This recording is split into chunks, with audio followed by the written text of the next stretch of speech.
나의 머리를 드시는 하나님. 다시 한번, 나의 머리를 드시는 하나님. 오늘 이 시편 3편 말씀은 우리가 표저에 볼 수 있듯이 다윗의 시입니다. 근데 배경이 굉장히 참 중요하죠. 압살롬의 반란으로 인해서 도망길에 나서서 어려움을 겪으면서 지금 하나님께 기도하고 찬양하고 또 응답받은 내용을 시로서 또 간증으로서 고백으로서 찬양으로서 드려지는 것을 우리가 볼 수가 있습니다. 1절 말씀 다 같이 읽어볼까요? 1절 말씀 시작. 여호와여 나의 대적이 어찌 그리 많은지요 일어나 나를 치는 자가 많으니이다. 그야말로 대적이 많죠. 근데 이 대적들이 어떤 사람들이에요? 바로 어제까지만 하더라도 신하들, 충성된 군사들, 그리고 정말 다윗을 아끼고 사랑했던 그 백성들, 이들이 다 대적이 돼버렸어요. 그래 얼마나 힘들겠어요, 여러분. 근데 여기에는 이제 배경이 있어요. 자, 이게 참 단순 반란이 아니고 아들이 아버지를 향한 반란이잖아요. 그러니까 참 다윗의 마음의 고통이 더 컸겠죠? 이루 말할 수가 없죠? 근데 압살롬이 왜 이런 반란을 일으켰는가? 성경을 보면은 여기에 대한 배경들이 쭉 나옵니다. 사무엘하 13장 말씀 보면은 옛날에 왕들이 그렇듯이 다윗도 이제 아내가 여럿이 있었는데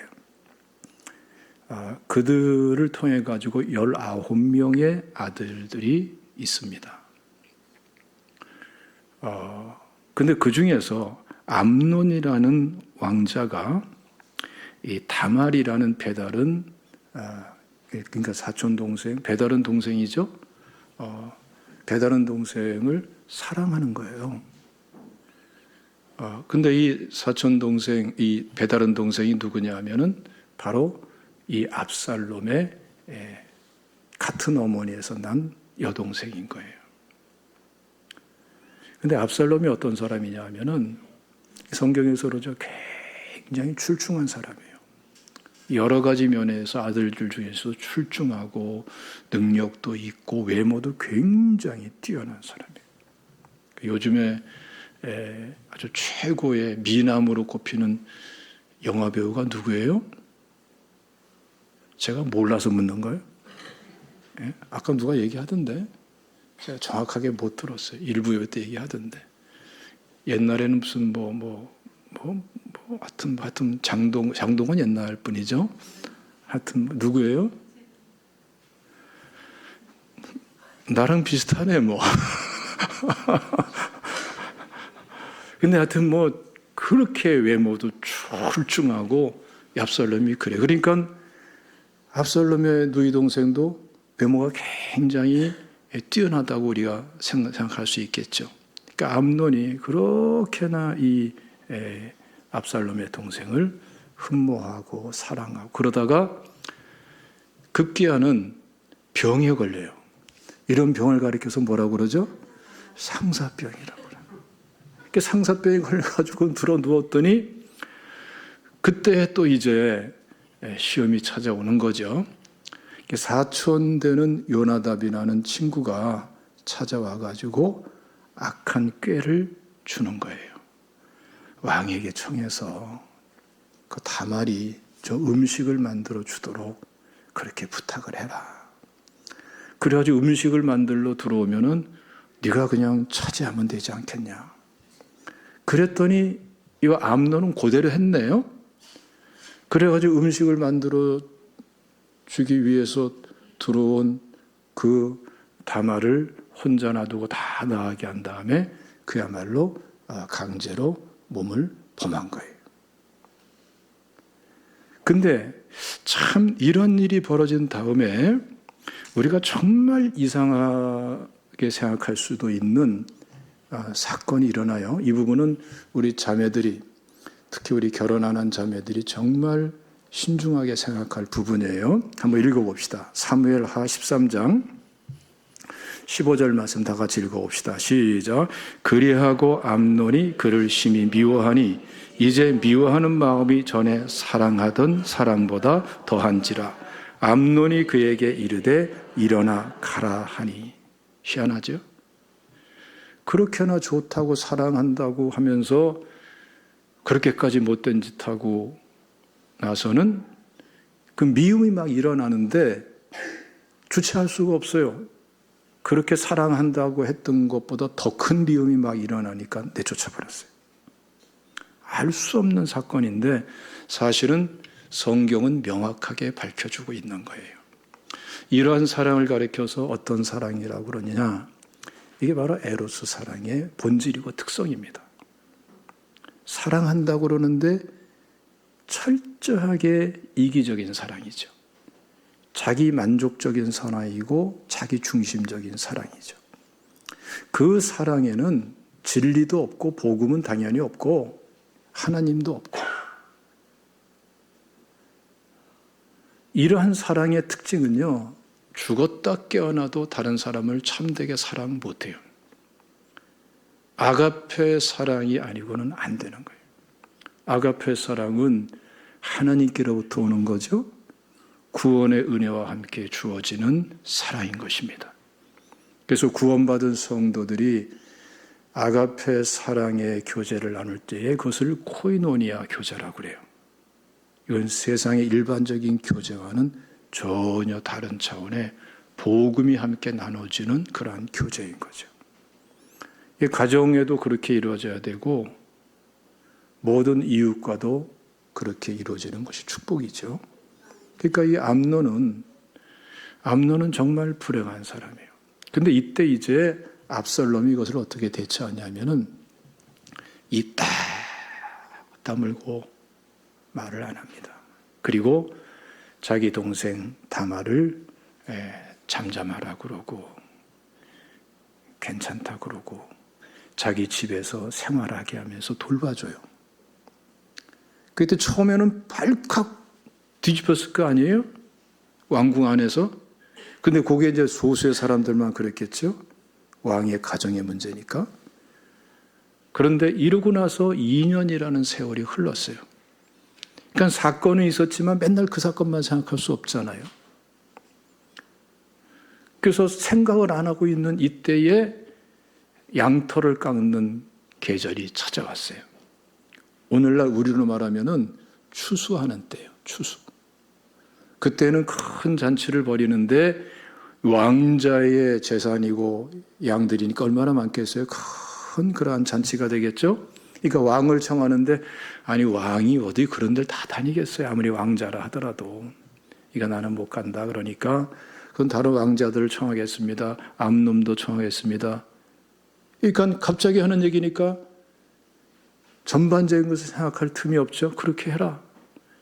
그래가지고 초청해가지고서 잔치를 쫙 벌이고서 잘 먹고 잘 마시고 있는데 종들을 시켜서 급습해가지고 암논을 죽여버리는 거예요. 이게 압살롬 참 무서운 사람이죠.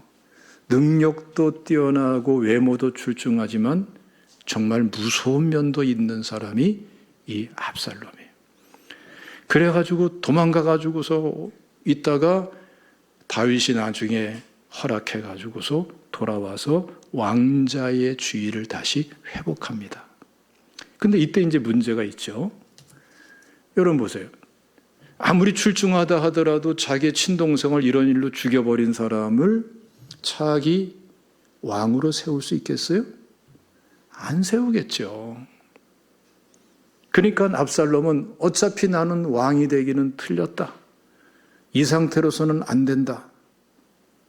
마음 먹은 거예요. 능력은 있고 사람들에게 인기는 좋고 그러니까 이제는 성경은 그렇게 말씀합니다. 백성들의 마음을 훔친다고. 그래서 자꾸 만나는 사람마다 왕에게 등을 돌리게 만들고 또 자기 편이 되게 만들고 하면서 새를 키워가다가 때가 되니까 반란을 팍 일으킨 거예요. 그래가지고서 이 다윗이 얼마나 대단한 사람입니까? 이 대단한 다윗도 세상에 아들이 반란을 일으키지 않았겠어요? 속수무책으로 그냥 쫓겨서 목숨을 부지하기 위해서 피난길을 가게 되는 것입니다. 이것이 바로 압살롬의 반란이고 오늘 본문의 실질적인 현장적인 배경이에요. 자, 근데 여러분 여기서 우리가 굉장히 특이한 면을 보게 됩니다. 자, 2절을 다 같이 한번 읽어보겠습니다. 2절 시작. 많은 사람이 나를 대적하여 말하기를 그는 하나님께 구원을 받지 못한다 하나이다. 그러니까 다윗이 말이죠. 이 반란 속에서 쫓기고 있는데 압살롬을 따르는 그 많은 사람들의 입에서는 뭐가 나와요? 다윗은 하나님께 도움받지 못한다. 이제 다윗은 끝난 사람이야. 지금 말하는 게 굉장히 중요합니다. 우리가 이렇게 세력이 크고 저쪽은 힘이 없으니까 이제 해답이 없어. 이게 아니라 그 정도가 아니라 하나님께 다윗은 도움을 받지 못한다. 여기에 굉장히 뼈 있는 내용이 있는 거예요. 그 내용이 뭡니까? 다윗은 하나님께 죄인이고 버림받은 사람이고 저렇게 왕위를 잃어버리는 게 하나님의 뜻이야 라는 내용이 내포되어 있는 거예요. 여러분, 이 과정 속에서 굉장히 특이한 사건이 나타납니다. 사무엘하 16장 말씀 보면은 다윗이 막 이렇게 그 측근들, 충성된 사람들 데리고서 막 피난 가고 소수의 백성들이 따라오고 있는데 그때에 시므이라는 사람이 나타나요. 이 사람은 사울 왕의 친족이 되는 사람이에요. 근데 좁은 강을 하나 남겨두고서 건너편에서 막 다윗을 저주하는 거예요. 사무엘하 16장 말씀 보면은 7절에 이렇게 말씀합니다. 피 흘린 자여 사약한 자여 가거라 가거라. 내가 왕이 되었으나 여호와께서 나라를 내 아들 압살롬에게 넘기셨도다. 그럼 막 저주를 하는 거예요. 근데 수르야라는 장군이 옆에 있다가 저 죽은 개 같은 자가 어디 감히 왕한테 전합니까? 내가 당장 말 타고 건너가서 단칼에 목을 베고 오겠습니다. 그럴 수 있겠죠? 그런데 이때 다윗이 굉장히 중요한 말을 합니다. 우리 한번 읽어봅시다. 사무엘하 16장 10절 말씀 시작. 왕이 이르되 수르아의 아들들아 내가 너희와 무슨 상관이 있느냐? 그가 저주하는 것은 여호와께서 그에게 다윗을 저주하라 하심이니 내가 어찌 그리하였느냐 할 자가 누구겠느냐 하고. 특이한 말이죠. 저 시므이가 저주하는 것은 단순히 시므이가 하는 것이 아니다. 하나님께서 저주하라고 하신 것이다. 이면에는 하나님이 있으시다. 그러면서 11절 말씀 보면 하반절에 그가 저주하게 내버려 두라. 이렇게 말해요. 12절 말씀은 다 같이 읽어봅시다. 12절 시작. 혹시 여호와께서 나를 원통함을 감찰하시리니 오늘 그 저주 때문에 여호와께서 손으로 내게 갚아 주시리라 하고. 여기 이제 하나님의 긍휼을 오히려 구하는 거예요. 혹시 그 저주 때문에 내게 긍휼을 베푸실까 생각이 한다. 굉장히 특이한 내용이죠. 그러니까 다윗은 여러분 이 어려움 속에서 저주 소리 듣고 조롱하는 소리 들으면서 다윗은 그 문제와 그 사람만 바라보는 것이 아니라 하나님과의 관계에서 자신에게 있어서 진정한 문제의 원인이 무엇인가 그것을 붙잡고 있는 거예요. 문제의 원인이 뭐였어요? 바로 앞에 나가면 말이죠. 밧세바 사건이 나옵니다. 우리아의 아내 밧세바. 다윗이 이스라엘 전체를 통일하고 나라가 안정되게 됐을 때에 저 변방에 부분적으로만 작은 전쟁이 일어나고 있죠. 자, 그런데 이제 나라가 안정되고 그러니까 이제 좀 마음이 좀 흐트러졌는지 낮에 낮잠을 푹 자고 나서 왕궁의 그 옥상 베란다 같은 데를 쭉 걷고 있는 거예요. 그런데 이렇게 보니까 저만큼에서 웬 여인이 옷을 홀따닥 벗고서 목욕을 하고 있는 거예요. 그게 여러분 눈으로 그냥 보일 정도로 가까운 거리라는 거예요. 다 봤다는 거예요. 그 사람이 누구예요? 밧세바죠, 밧세바. 여기에서 이제 다윗은 안 좋은 마음을 먹고 밧세바를 범하고 그리고 결국은 그것을 감추기 위해서 그 남편을 전쟁터에 보내서 죽여버려요. 간음과 살인을 동시에 저질러 버렸어요. 저는 이제 말씀 보면서 그런 생각을 합니다. 왜 밧세바는 왜 꼭 거기서 목욕을 했을까? 그런 생각 좀 안 보이는 데서 하지. 그러나 밧세바가 어쨌든 간에 죄를 범한 것은 다윗이잖아요. 감추려고 살인까지 저질렀어요. 이게 원인이에요, 이게. 근데 여기서 이제 우리가 자, 지금부터 잘 들으셔야 돼요. 그래야지만이 여러분들의 신앙생활에 큰 축복이 해답이 일어나게 됩니다. 여기서 나단 선지자를 하나님께서 보내셔서 다윗을 그냥 죄를 지적하죠. 근데 참 다윗의 위대함이 여기 있어요. 이 당시의 왕이면 저거 죽여버려 그러면 죽이는 거예요. 그러니까 눈짓 하나만 해도 죽일 거예요 아마. 그는 다윗은 나단 선지자의 책망을 들으면서 회개를 해요. 회개를. 그 내용이 시편 51편에 나와 있잖아요. 시편 51편 7절 보면은 우슬초로 나를 정결하게 하소서 내가 청하리이다. 나의 죄를 씻어 주소서 내가 눈보다 시리이다. 10절 보면은 내 속에 정한 마음을 창조하시고 내 안에 정직한 영을 새롭게 하소서. 11절에 보면은 주의 성령을 내게 거두지 마소서.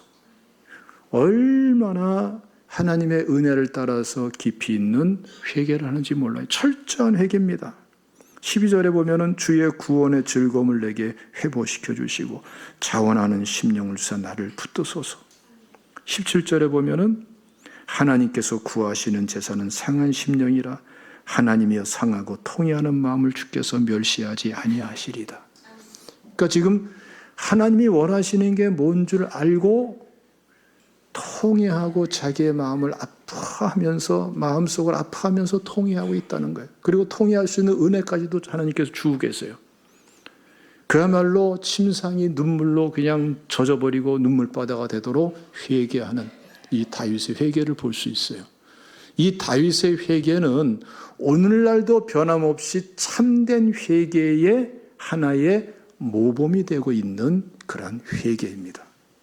근데 여기서 이제 중요한 게 뭐냐? 그러면 하나님께서 다윗의 죄를 사해 주셨겠어요? 사하지 않으셨겠어요? 사해 주셨죠. 용서해 주셨죠.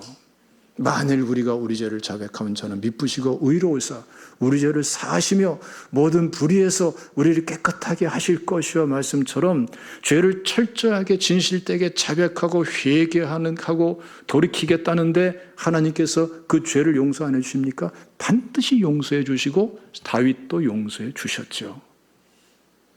근데 문제는 용서는 해 주셨어도 때에 따라서 하나님께서는 징계를 하시는 하나님이시더라 이거예요. 그래서 여러분 사무엘하 12장에서 나단 선지자를 통해서 하나님께서 경고한 내용들이 있어요. 칼이 내 집에서 영원토록 떠나지 아니하리라. 내 아내를 빼앗아 이웃에게 주겠다. 비방을 얻게 될 것이고 네가 낳은 아이가 반드시 죽는다. 그래서 아이가 죽어버렸어요. 밧세바에서 사실 낳은 아이가. 그리고 칼이 내 집에서 영원히 떠나지 않는다. 이제 칼이 남아있어, 칼이.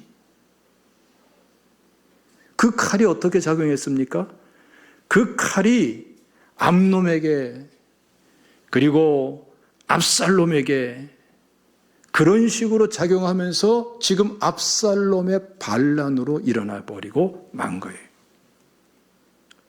그러니까 진정한 원인은 누구예요? 압살롬은 자기 죄를 자기가 받아요. 또 받았어요. 그렇지만 그 죄의 원인이 되게 된 그 죄는 누구로부터 시작됐습니까? 다윗으로부터 시작되었어요. 그런데 하나님께서는 다윗이 회개 안 했다는 겁니까? 아니요, 회개했어요. 그런데 하나님은 기계적으로 우리를 만나시는 하나님이 아니시라고요. 1 더하기 1은 2, 1 빼기 1은 0 이런 식으로 만나시는 분이 아니라고요. 완전하신 인격이고 영원하신 하나님께서는 우리를 또 인격적으로 창조하신 하나님의 형상대로 창조하신 하나님은 우리를 전인격적으로 만나시는 거예요. 어떤 죄는 자백하고 회개하고 돌이키면은 분명히 사해주고 징계도 안 하시지만 어떤 죄는 죄를 용서해 주셔도 다윗처럼 징계하시는 것이 있다 없다? 미안하지만 없으면 좋겠지만 있더라 이거예요. 근데 여러분 우리가 쉽게 생각하면은 가정에서도 안 그럽니까? 자녀를 키우다가 성장 과정이죠. 뭐 잘못하는 게 이상한 게 아니고 그 잘못한 일이 있으면은 가르쳐서 고쳐야 되잖아요. 그렇죠? 고칠 때에 어떻게 해요? 잘못했습니다 하고 고치더라도 너 그거 가지고 안 돼. 너 회초리 좀 맞아야 돼. 그럴 때가 있어요, 없어요? 있죠. 있는 게 교육학적으로도 정상이고 그 발달 과업 속에 다 나오는 거예요. 그 나이별로 말로 논리로 납득돼서 고칠 수 있는 나이가 있고 또 그렇게 고쳐가야 될 나이가 있고 아니면은 회초리를 들어줘야 돼. 그래야지 고쳐지고 또 바르게 깨닫는 그런 연령이 있어요. 저는 어땠을 것 같아요? 우리 아들이 둘인데 어릴 때 자라날 때에 회초리를 들었겠어요? 안 들었겠어요? 그렇게 신랄하게 말하면 부정하고 싶은데 사실은 회초리를 들었어요. 조금 커서는 빠따를 쳤어요. 네. 그건 이제 고쳐야 되는 거예요. 용서는 했어요. 잘못했다고 인정도 하고. 그러나 그것이 반복되고 그 길을 가지 않기 위해서는 때려야 되는 거예요. 그럴 때가 있어요. 예? 지금도 저는 생각이 나는데 둘을 앉혀놓고 수민아 너 이렇게 너희들이 잘못했는데 너 몇 대 맞으면 되겠냐? 10대 맞겠습니다. 알았어. 엎드려. 10대 때려주는 거예요. 10대. 예, 적당한 세기로. 근데 둘째 아이한테 이제 너 형 맞는 거 봤지? 2살 차이거든요. 너는 몇 대 맞을래? 그럼 얘는 꼭 변함없이 하는 게 손가락 요렇게 하면서 한 대요. 그러면은 형이 10대 맞은 것처럼 똑같은 세기로 한 대 때릴까요? 아니에요. 왜 그러죠? 그렇게 하지 않아요. 세게 때려요. 한 대를 때려도. 왜 그래요? 때리는 게 목적이 아니라 고쳐지는 게 목적이잖아요. 그게 부모가 자녀들에게 사랑으로 징계하는 그러한 기본적인 거예요. 기본적인 거. 여러분들도 자녀가 잘못해서 회초리를 들어야 될 연령이라면 회초리를 드시기를 권합니다. 그 성경적이에요. 초다를 금하는 것은 자녀를 미워함이라고 그랬어요. 다 연력이 있는 거예요. 단지 그냥 혈기로 하지 말고 꾹 참고 기도부터 하고 성령 충만한 가운데에서 그러면서 회초리 드셔야 돼요. 그래야 상처가 안 되고 진짜 사랑의 매가 돼야 돼요. 그런데 여러분, 우리도 그렇듯이 하나님도 그러시더라고요. 예. 어떤 죄는 그냥 용서로 끝내요. 그런데 어떤 죄는 회초리를 드세요. 이게 다윗에게서 적나라하게 나타나고 있는 거예요. 자, 그런데 여러분, 이 다윗이 이 과정을 통해서 참 특별한 은혜를 받습니다. 이게 우리가 받을 축복인 것입니다. 3절 말씀 다 같이 읽어봅시다. 본문 말씀이에요. 시작. 여호와여, 주는 나의 방패시요 나의 영광이시요 나의 머리를 드시는 자이시니이다. 지금 이렇게 많은 사람들이 배신하고 죽을 위기에 몰리고 해답이 없어요. 그리고 다른 사람들이 저 다윗은 하나님께 도움을 받지 못할 자라고 막 비방하고 손가락질하면서 덤벼드는데, 문제는 뭐냐면은 자기가 자기 자신을 생각해도 알겠는 거야. 그래, 나는 하나님께 도움을 받지 못할 자야. 여러분, 그렇죠?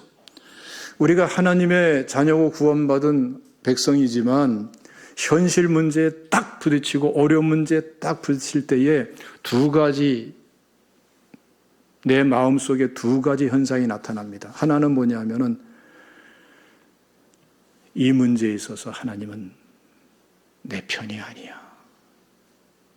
누가 얘기하고 안 하고를 떠나서 자기 자신이 알게 되는 게 우리 그리스도인들이에요. 또 한 가지 반응은 뭐냐면은 하나님이 나의 편이야. 하나님이 나를 도와주실 거야. 내가 무슨 어떻게 생각하고 긍정적으로 생각하든 부정적으로 생각하든 입으로 말하든 이걸 떠나서 내 심령은 아는 거예요. 오늘 본 말이죠. 7절에 보면은 여호와여 일어나소서 나의 하나님이여 나를 구원하소서 주께서 나의 모든 원수의 뺨을 치시며 악인의 이를 꺾으셨나이다. 희한한 고백을 하죠. 문제는 아직 해결되지 않았어요. 다윗은 근데 아는 거예요. 모든 사람이 나를 비방하고 하나님께 도움받지 못한다 할지라도 지난 시간은 그랬지만 그러나 아니야. 하나님은 나의 하나님이야. 이러한 확신이 자꾸 일어나는 거예요. 그게 신앙생활이에요. 예? 이게 구원받은 성도들에게 주어진 특권이에요. 여러분, 우리 성도들은요, 아무리 정말 곤비하고 절망스러운 그런 환경에 빠질지라도 절대로 잊어버리지 않고 놓치지 않는 그러한 은혜가 있어요. 그게 뭐냐면은 내가 구원받은 하나님의 자녀다. 이거 잃어버리지 않아요. 왜냐하면 내가 움켜쥐고 확증하는 것이 아니라 성경 말씀 그대로 성령께서 우리가 하나님의 자녀인 것을 친히 증거하세요. 구원의 확신은 내가 움켜쥐는 게 아니라 하나님이 우리에게 허락하시는 거예요. 절대로 이거 안 잊어버립니다. 그래서 구원의 은혜부터 해답이 시작되는 것이고요. 아무리 절망스러운 상태에서라도 이 구원의 은혜가 마음속에 자리 잡고 있는 사람은요, 그때부터 기도할 수 있게 돼요. 그러니까 우리 성도들은요, 절망스러우면은 기도할 수 있는 특권이 있어요. 하나님의 자녀라는 확신을 놓치지 않기 때문에. 예? 목사님, 그러면 나는 지금 절망스러운데 기도 안 하네요? 조금 더 절망스러워야 돼. 이거 다 제가 살아보고 전하는 거예요. 살아보고. 적당히 절망스러우면은 요거 붙잡고 조리 뺀질, 요거 붙잡고 저런 방법 이렇게 되는데, 진짜 절망스러운 우리 성도들은요, 구원의 확신이 있어요. 하나님을 인정해요. 기도하게 돼 있어요. 근데 지혜로운 성도는 어떤 사람인 줄 알아요? 그 극단적인 절망에 빠지기 전에 알아서 기도하는 사람이에요. 그런 사람 되시기를 축원합니다. 여러분 보세요. 요나 같은 경우 오죽하면 물고기 뱃속에서까지도 기도가 나옵니다. 우리 성도는 살아있으면 기도할 수 있는 사람이에요. 이게 우리에게 주어진 특권이에요. 다윗도 마찬가지예요. 이 절망 속에 있었지만 하나님께 기도하는데 기도하니까 어떻게 돼요? 하나님은 나의 하나님이십니다. 이 확신이 있는 거예요.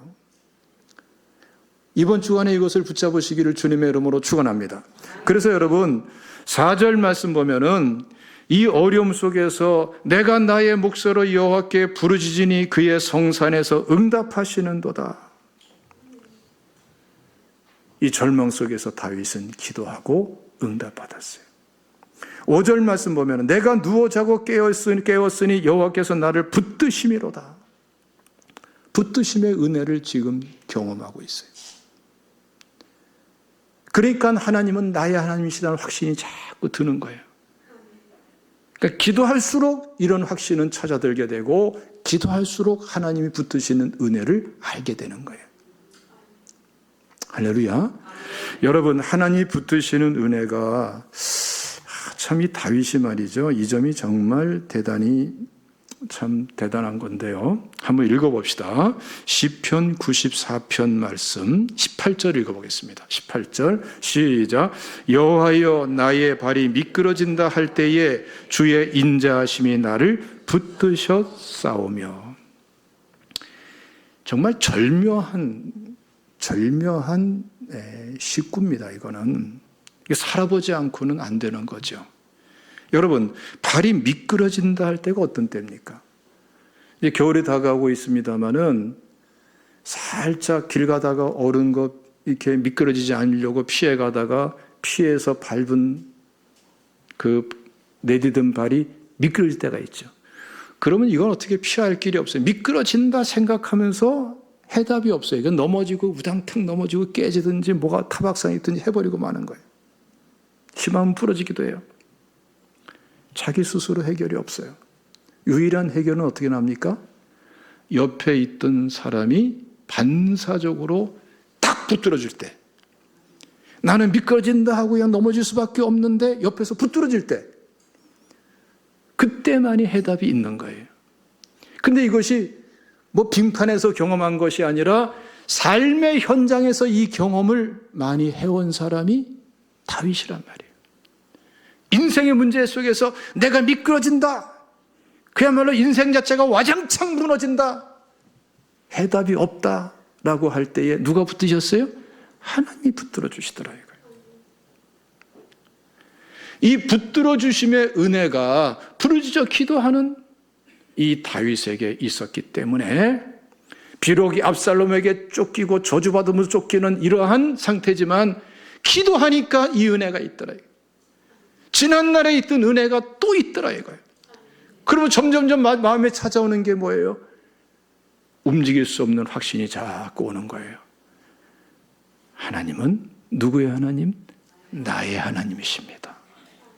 이거는 여러분 그러니까 부분적인 사건을 통해서만이 아니고 이제 근본적으로 하나님 앞에서 반세바와 우리와의 사건을 통해서 죄는 회개했지만 징계받으면서 하나님과의 관계가 회복돼 가면서 하나님께 징계받는 중에 기도하면서 그 마음속에 새로운 은혜, 삶 속에 새로운 은혜를 체험하면서 어느새 하나님이 주시는 확신이 자꾸 들어차는 거예요. 나의 하나님, 나의 하나님. 그래서 여러분 오늘 이번 주간에는 말이죠. 그냥 생활하지 마시고 지금까지 살아오면서 여러분들의 마음속에 맺혀 있는 것, 정말 마음의 깊은 상처, 그리고 다른 사람에게 멸시받고 손깍질받고 천대받고 짓밟히던 거 살다 보면은 여러분 별것도 아닌 사람들이 별거인 나를 짓밟을 때가 있어요 없어요? 침묵하시네요. 나는 있던데 있어요. 그렇죠? 예. 정말로 위기 속에 눌려서 도대체가 여기서는 해답이 없다 생각되는 그러한 문제들, 그걸 생각하면 너무나 고통스럽고 해답이 없으니까 그냥 덮어놓고 뒤로 밀어놓은 문제들, 이제는 더 이상 여러분 그것을 외면하고 덮어두지 마시고 들춰내세요. 이번 주는 들춰내세요. 더 이상 그 문제를 피하지 마시고 대면하세요. 정식으로 도전장을 내미세요. 인간적으로 하는 것이 아니라 누구처럼? 다윗처럼. 이 문제가 나에게 압살롬입니까? 저 문제가 나의 압살롬인가? 압살롬의 원인이 뭐였는가? 다윗처럼. 저 시므이가 나를 저렇게 저주하고 모욕하는데 시므이가 그러는 것이 아니라 하나님이 그러시는 것이다. 이거는 그냥 겪는 고통이 아니라 하나님의 징계다. 그리고 이 징계 속에는 하나님의 사랑이 있다. 나를 회복시키시고 나를 새롭게 하시고 나를 오히려 더 큰 그릇을 만드시고 나를 새롭게 들어 쓰시고자 영광받고자 하시는 지금 과정이 진행되고 있다. 마치 우리가 치료받기 위해서 수술받고 입원실에 있듯이 그때 희망이 있잖아요. 그렇죠? 그 희망을 여러분 우리가 노래할 수 있는 한 주간이 되시기를 주님의 이름으로 축원합니다. 위로 중에 깊은 위로, 하나님과의 관계에서 위로, 해답이 되는 위로, 희망이 있는 위로, 희망을 서로 함께 노래할 수 있는 위로, 하나님의 역사는 지금 진행이 되고 있는 거예요. 더 이상 여러분 문제를 덮어놓고 외면하지 마십시오. 이번 주간에 정말 하나님께 참된 마음을 가지고 다윗처럼 나가보세요. 한번 우리 3절 말씀 다 같이 읽어봅시다. 시작. 여호와여 주는 나의 방패시요 나의 영광이시요 나의 머리를 드시는 자이시니이다. 확신이 생겼어요. 그렇죠? 나의 방패십니다. 나의 영광이십니다. 지금 영광 다 잃어버린 상태지만 하나님은 나의 영광을 반드시 회복시켜 주십니다. 확신이 막 들어차는 거예요. 나의 머리를 드시는 자니이다. 조금까지만 하더라도 고개 푹 숙이고 한숨 쉬고 낙심하고 누가 시킨 것도 아닌데 쳐다보지도 못하고 고개 푹 숙이고 있던 다윗이 하나님 나의 머리를 드시는 자입니다. 내 영광을 회복시키시고. 할렐루야. 여러분, 하나님은 이렇게 축복하시는 하나님이세요. 여러분 한날 보십시오. 사무엘의 어머니 한나를 보면은 그렇게 멸시천대 받았잖아요. 그것도 뭐 아기 못 난다는 그 하나 때문에.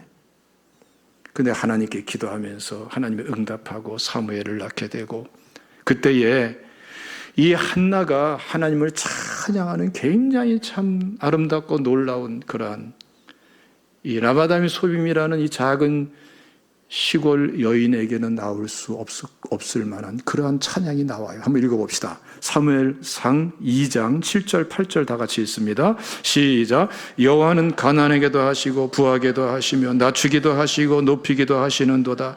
가난한 자를 진토에서 일으키시며 빈곤한 자를 거름덤에서 올리사 귀족들과 함께 앉게 하시며 영광의 자리를 차지하게 하시는도다.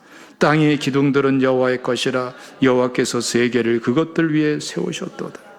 보세요 여러분.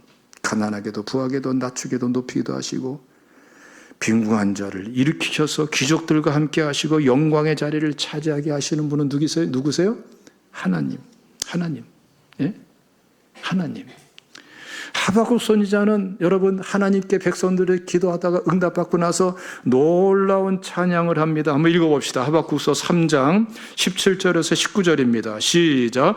비록 무화과 나무가 무성하지 못하며 포도나무에 열매가 없으며 감람나무에 소출이 없으며 밭에 먹을 것이 없으며 우리의 양이 없으며 외양간에 소가 없을지라도 나는 여호와로 말미암아 즐거하며 나의 구원의 하나님으로 말미암아 기뻐하리로다. 주 여호와는 나의 힘이시라. 나의 발을 사슴과 같게 하사 나를 나의 높은 곳에 다니게 하시리로다. 이 노래는 지혜하는 사람을 위하여 내 수금에 맞춘 것이니라. 현실은 절망스러워 보여도, 다윗도 절망스럽죠. 그러나 하나님께 나아가는 사람은요, 하나님과의 관계에서 확신을 갖는 그 놀라운 시점이 있어요. 나의 하나님, 나의 방패, 나의 영광, 나의 머리를 드시는 하나님. 이 하박국 같은 건 어떻습니까? 보세요. 나를 나의 높은 곳으로 다니게 하시리로다. 지금은 처참하기 짝이 없을지라도 하나님은 알고 보니까 나를 나의 높은 곳으로 다니게 하시는 하나님으로 나를 만나주고 계시다. 여러분들의 높은 곳이 어디입니까? 여러분들의 절망은 무엇이고 절망은 어디고, 여러분들의 높은 곳은 무엇이고 어디입니까? 하나님은 여러분들의 분야에서 높은 곳으로 다니게 하시기 위해서 우리를 붙잡고 씨름하고 사랑으로 은혜로 역사하시는 분이세요. 우리가 다윗처럼 나가기만 하면은, 완전하시고 변함이 없이 영원하신 하나님은 동일한 은혜의 원리로서 우리를 붙드시고 우리의 하나님이 되어주시고 우리의 머리를 들어주시는 분이세요. 여러분들의 높은 곳으로 다니게 해주시는 분이세요. 하나님이 해답이 되시기를 주님의 이름으로 축원합니다. 이번 주간은 특별히 여러분들의 정말 덮어놓고 들춰내기 싫고 대면하기 싫었던 그 아픔과 문제로부터 기도를 출발하시기를 축원합니다.